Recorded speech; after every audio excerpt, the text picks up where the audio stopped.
LPG সিলিন্ডারের নিচে যে ছিদ্রগুলো থাকে সেটা কি বাতাস যাওয়ার জন্য নাকি আপনার প্রাণ বাঁচানোর জন্য?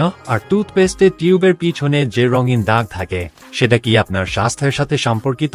আর স্মার্টফোনের চার্জিং পোর্টের পাশে এই ছোট্ট গর্তটা কেন থাকে? আর কিবোর্ডে শুধু এফ আর জে কিতে উঁচুটা কেন থাকে, বাকিদের উপর কেন নয়? আর সবচেয়ে মজার কথা, আপনার ওয়্যার্ড ইয়ারফোনের একটা তার ছোট আর আরেকটা লম্বা কেন হয়? উত্তর আছে, কিন্তু ভিডিও ক্যানে এতদিন যাকে তুমি পাত্তা দিচ্ছিলে না সে আজ তোমার চোখ আর ভাবনা দুটোই বদলে দেবে। তাহলে ভিডিও শুরু করি। নাম্বার 1, আমাদের সবার বাড়িতে এলপিজি সিলিন্ডার তো থাকেই, কিন্তু কি আপনি তার নিচে থাকা গোল জায়গাটায় খেয়াল করেছেন? আর ওই জায়গায় যে ছোট ছোট ছিদ্র থাকে সেগুলো কেন করা হয়? আসলে যখন সিলিন্ডার অনেকক্ষণ ধরে মাটিতে রাখা থাকে তখন তার নিচে আর্দ্রতা বা পানি জমে যেতে পারে। যদি এই আর্দ্রতা ভেতরে আটকে যায় তাহলে সিলিন্ডারে মরিচা ধরার আশঙ্কা থাকে, কিন্তু এই ছিদ্রগুলোর কারণে বাতাসের প্রবাহ বজায় থাকে।